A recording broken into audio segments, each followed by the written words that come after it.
Alright, what's up YouTube? Wanted to make a quick review of this phone. It is the Motorola Edge Plus 2023. Now, I haven't seen too many in-depth reviews. I saw the Edge 40 review, but which I believe is the European version of this. I picked this up about 3 weeks ago. I have a Z Fold 4, which I'm filming on now. I had an S22 Ultra, was planning on getting the S23 Ultra, but you know what? I wanted to try something new. Not only that, so this retails, I believe, for $800, has 512 gigabytes of storage, 8 gigabytes of RAM, which if you go into the performance settings, you can move that up to 10 gigabytes if I'm not mistaken. So 512 gigabytes of storage, UFC storage 4.0. I'm not going to go over all the technical specs with the camera, as I know it's a 50 megapixel for their main sensor. Their front camera is, I think I heard 60 megapixels, but I'm not going to go into all the details. You know, you can easily look that up if you want. So this is my first time owning a Motorola phone. Now, I'm not a huge fan of the curved displays, which was on my S22 Ultra. You know, I've had OnePlus phones, I've had the Xiaomi phones, I've had Sony phones, which I really like, and I was dead set on the new Sony, but I really didn't want to fork out $1,400. I could have traded in my S22 Ultra and got the 23 or the Z Fold 4, which and got that for a really good deal. But yeah, so I checked this out. I came across it via TikTok video, and I thought it looked pretty cool, man. So you can't really tell here, but the curved screen, it goes over everywhere. So both the top, bottom, and the sides. And frankly, I like it a lot. I think it looks good. It's really easy to hold in the hand. And this phone is super light. I don't know the specs on it, but compared to S22 Ultra or OnePlus, it's definitely a lighter phone. It's also this back glass material. It's like this black, but it kind of reminds me of the OnePlus, their first, with their sandstone back. Not the same texture, but it doesn't get fingerprints, which I love. And frankly, it's very minimal in design, but I think it looks great. On the side here, you have the power button, volume rocker up and down, fingerprint scanner. It's fast. I like the one Sony has built into the power, but this one I've had zero issues, works every time, 9 times out of 10. So Motorola's version of Android. It's very similar to stock, but you know what? I think this is the smoothest, fastest Android that I've used, hands down. And one of the things that really, well, number one, I got it from Boost Mobile. So check this out. I saw it online retailing for $800. I came across Boost Mobile. They had it online for $400. I called the retail store that's local to me, asked if it was the same price. She said it was actually $5 cheaper. Now you have to get that with a plan, which is $50 a month. Long story short, went down there, and so it was $400, right? And I was planning on just using Boost and figuring out a way to unlock it somehow down the road. But went down to Boost, and the chick who was helping me, she actually got me out the door for $350. I think I paid $357 for this thing with the I think it was 50 gigabytes or something crazy like that. But it was $50 a month, prepaid Boost Mobile, out the door for $357. How she did that? I think she just kind of blessed me on the monthly and didn't charge me, and then I think she gave me a store discount. I think she you know, she was a cutie. I don't know. I'm assuming she was I don't know. Anyway, so I don't know how she did that, but she did it. She got me out the door at $357, which is crazy for this phone. And then I went on Reddit and I was doing some research on how to unlock it. I found an unlock code for this phone on eBay for $6. Paid it, hit him up on WhatsApp. 5, maybe 10 minutes later, he gave me a code, shut down the phone, threw in my AT&T SIM card, asked me to put in the unlock code, put it in, and boom.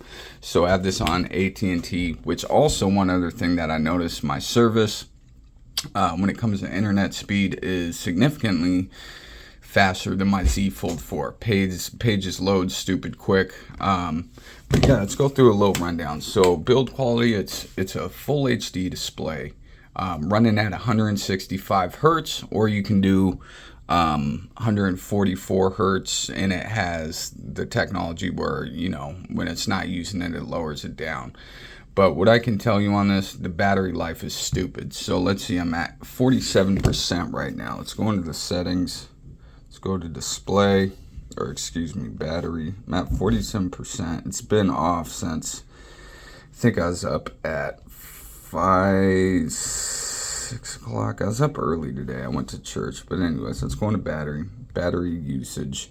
Screen so almost 5 hours with 46% left, and that's using, I haven't been on Wi-Fi all day. That's using Bluetooth hotspot for my car, Google Maps when I'm in my car navigating and whatnot. So hands down, best battery life I've ever had on any phone, without a shadow of a doubt. Now, mobile network, I don't know why that's so damn high. I'm trying to figure that out, but frankly, I mean, you know, I think day 3 I had 9 hours, 20 minutes screen on time because I was just messing with it all day. I do a lot of reading as well.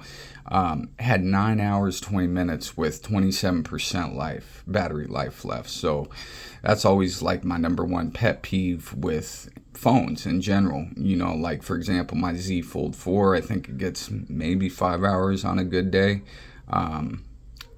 Yeah, it's terrible, man. And I'd have to charge it up by like noon, and then, you know, charge it again at night before I even go to bed. The battery life's just terrible. I heard the S23 Ultra is really good as well, but frankly, I was getting kind of tired of the bloatware and all the stuff that you cannot disable. Now, Motorola, it's very similar to stock Android, a Google experience, and yet, and let me rephrase that, because I also had the Pixel 7 Pro. Camera was great, but it was buggy. Phone would lag out. Since I've had this is even OnePlus, you know, the older OnePlus is like just zero lag, fast, fluid. I think it's the fastest phone I've used on any Android as of right now. It's got the Snapdragon Gen 2, which is the latest and greatest, that 512 gig, even at $800, which I would easily pay for this phone. I just kind of got lucky when I did my research. This easily surpasses phones in the thousand. You know, frankly, I like it better than my S22 Ultra. Some really cool features that are baked into the Motorola. It's got this, shake it, camera, comes in handy, go like this, pulls up your camera, right? And let me just, this quality's probably shit, so, you know, I'm not, anyways, the camera's great, man. Let me tell you something. I was very surprised by the nighttime photography. It's got night vision mode, which is really good. And, you know, I wasn't really expecting much for nighttime, but the shots came out good. And there's zero lag for the shutter button when you take a picture. Also, it has auto tracking. Has this really cool feature. Let me pull it up here. Go to my video. Now, I believe it's called horizontal lock, right? So you put this on, and it's good for stabilization. So stabilization is on, frame rate's on. Let me turn, something has to be off for you to be able to enable it. But essentially, horizontal lock on a video. We got Warzone in the background. You hit record. You could literally flip your phone, or you could do like 360 degrees, and the horizon will remain intact. So it won't even look like it's flipping. It's going to keep its eyes on wherever it's shooting at. It's not going to move, which can be great if you're on a boat, on a bus, if you want to do some shooting on your, you know, for example, I got an electric scooter that goes about 60 miles an hour. It'd be cool to record, put it in my top pocket, and you're not going to see a whole bunch of that. It's going to lock in, and it's going to be essentially perfect. Like I said, you can literally flip the phone, and you're good, right? It's going to stay there. Really cool feature. Let's go through some of the settings really quick so I can just show you. So you got your, you know, your connected devices, your network. Let's go into display here. So your display, you got your brightness levels, adaptive, lock screen. It doesn't have always on display, but it has something called peak display, which where you tap it or you move your phone and the peak display comes up. So for example, go like this, boom. If you got Spotify running in the background, swipe to the left, and you can obviously change the screen. Swipe to the right for widgets and stuff like that. So if you got it on the table, for example, peak display. Sorry, I moved my phone, hold up. So it's not always on display, which I wish it had it because battery life is killer. You move your phone, it's gonna pop up, show you the time. Another really cool feature, which I did not see on other phones. So if I had a text message that came in, you see these notifications here, I could essentially click on it, and then it has quick response, dismiss, or view. So you could just slide up essentially, like this one has dismiss because I can't interact with it. You slide up, and it would take you to your keyboard, and you can just respond directly from your lock screen, which I thought was pretty cool. It's got another thing I really like about the design. It's got the rounded edges, and first phone I haven't rocked with a case. Granted, I bought 2 cases. I got this one right here, and then I got a more rugged case with the clip, which I like, but like holding it, I don't feel like it's gonna fall out of my hands at all, and I'm pretty careful about my phones as well. I got this clear case, very minimal protection obviously, but it's got Gorilla Glass Victus 2, I believe. So anyways, some other really cool features. Let's go through here. Some really good security settings that Motorola's got baked in here as well. So display, you got that for the lock screen, lock timeout. You can set your theme, display text and size. Obviously, most phones have that these days. Night light, colors. I got mine set on natural. You go to saturated, it's a little bit more vivid.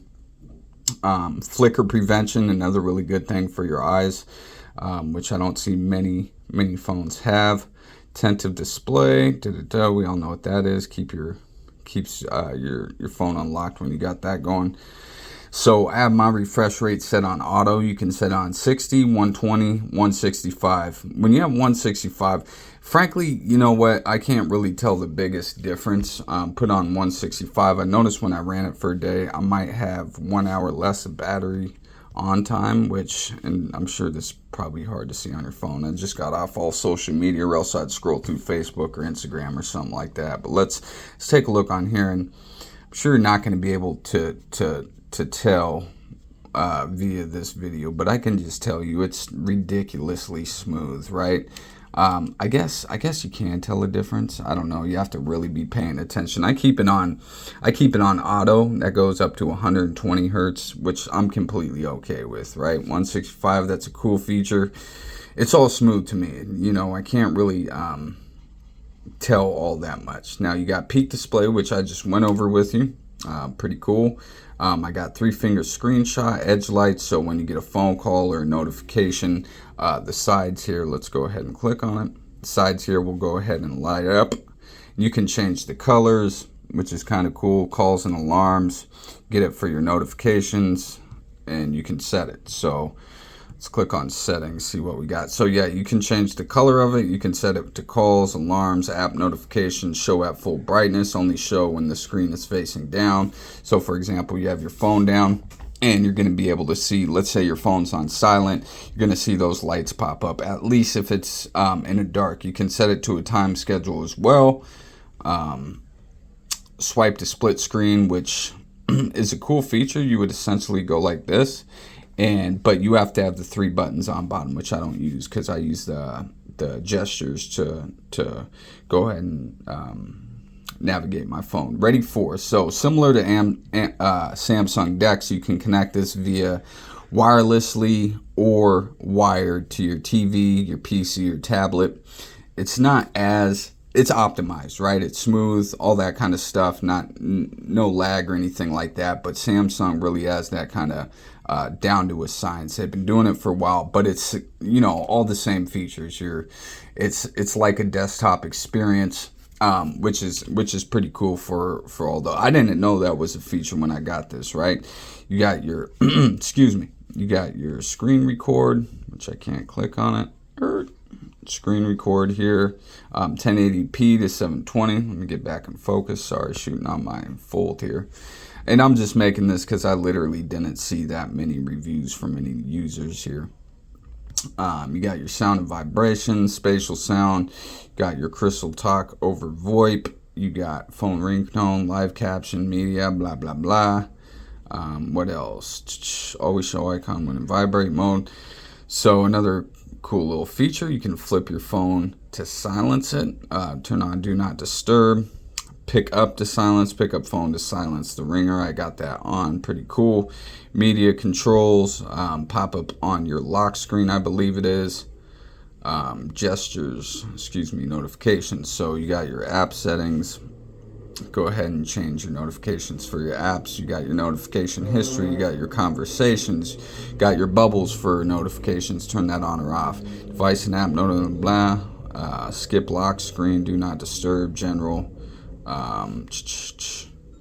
So gestures, let's see what we have here. So we got this sidebar that I have enabled. I'll go ahead and so you got a little sidebar with all your favorite apps that you can pop up. For example, this will come up.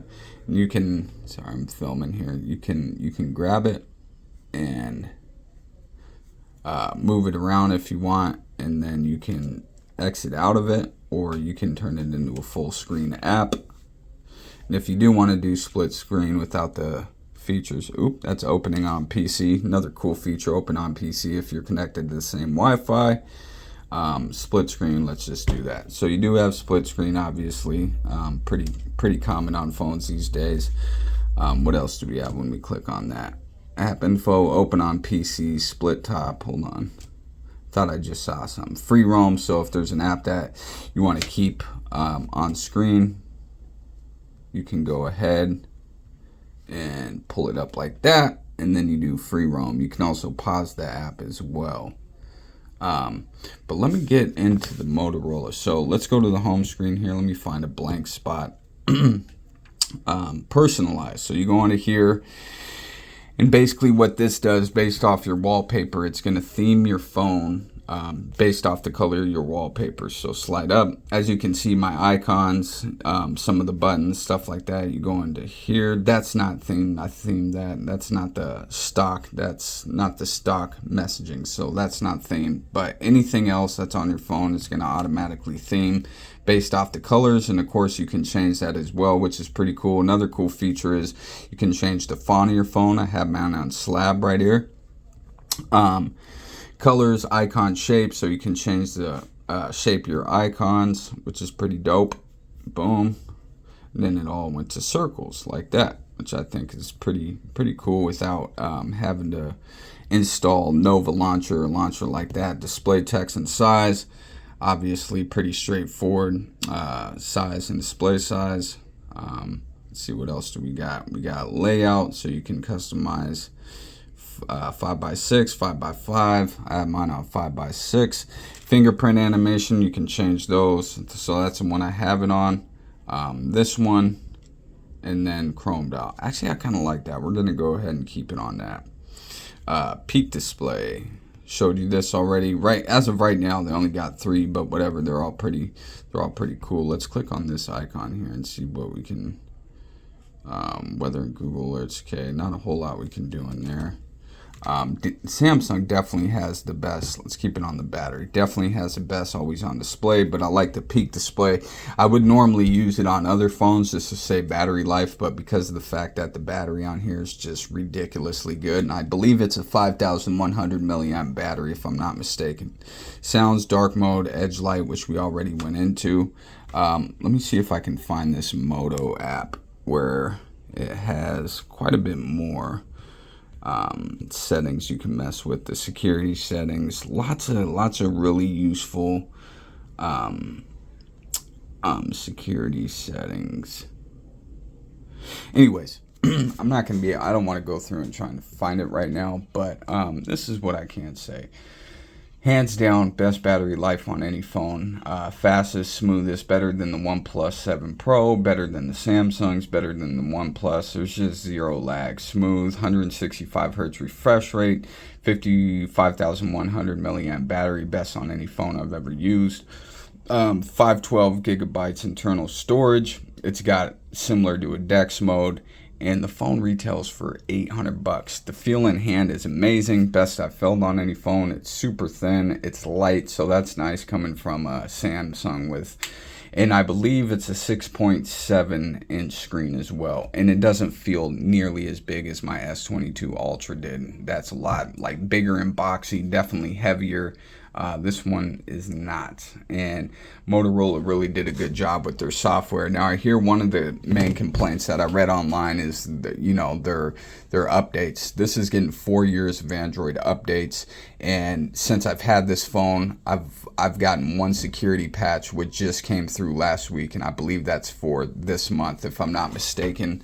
And I'm currently on Android 13, so it's going to go to Android 17. And then, so yeah, if anybody, you know what, man, if you're on a budget, or if you don't want to drop $1,200+ on an iPhone or an Android phone, even if the S23 Ultra was the same price as this, I would pick this. Now, there is some cool features that I really enjoyed with my Samsung, but I just think they're overcharging people, and that's exactly what they're doing. It's a money grab. And like I said, this is the best Android experience I've had. Smoothest, fastest, best battery life, 512 gigabytes of internal storage. And I believe it's Bluetooth, the latest and greatest Bluetooth. It supports Wi-Fi 7. It has, similar to DeX, like, I don't know what more you want in a phone. Like, the cameras, let's see here. The camera's great, dude. Like, this room's definitely not the best for lighting, but even indoor lighting, you know how it can be kind of iffy. This phone is just, it's quick, no issues. It also has a macro, ultra wide, and it's only a 2x telephoto, which I don't really, on my Samsung, it's a cool feature. I do wish this had like a 10x telephoto, but I can live with the 2x. Like, I'm not a professional photographer or anything like that, so I don't really need that. Now, if the Sony was priced, the Sony Xperia 1 Mark 4, 5, whatever the newest one is that just came out, I've owned the Sonys as well. I love the 21:9 aspect ratio. I love their camera systems on there. The fact that it has a headphone jack and a micro SD is pretty amazing, as most phones lack these. I'm good without a micro SD, as 512 is plenty, right? And Bluetooth headphones are amazing, but they're never going to be able these days, but they're never going to be able to compare with wired. Like my gaming setup, for example, I had the best of the best wireless, and I ended up returning them, and I kept my wired system just because sound quality surpasses by any means. But yeah, that's the Moto Edge Plus 2023. I can't recommend this phone enough, man. Like, this phone is going to get slept on. I don't watch TV, so I don't know about their marketing, but most people are not familiar with this phone. I know I wasn't. I came across it, and I'm glad I did. Even if I had to pay full retail price at $800, I'd pay for it. Like I said, if the S23 Ultra was in the same price as this, I would still choose this. Oh, and how can I forget? It's got 68 watt fast charging. So this phone, put it on the charger for 20 minutes, you're going to be good all day, because this phone's battery life is just that good. So 68 wired charging, 15 watt wireless, and it does have reverse wireless charging for your earbuds or whatever you're going to use. So it has literally all the top features of a flagship phone. In my opinion, this is a flagship phone, and you're saving money. What OnePlus used to be, Motorola is now. So yeah, check out this phone. Don't sleep on it. Motorola, keep it up. Hope everyone's having a good day. Peace.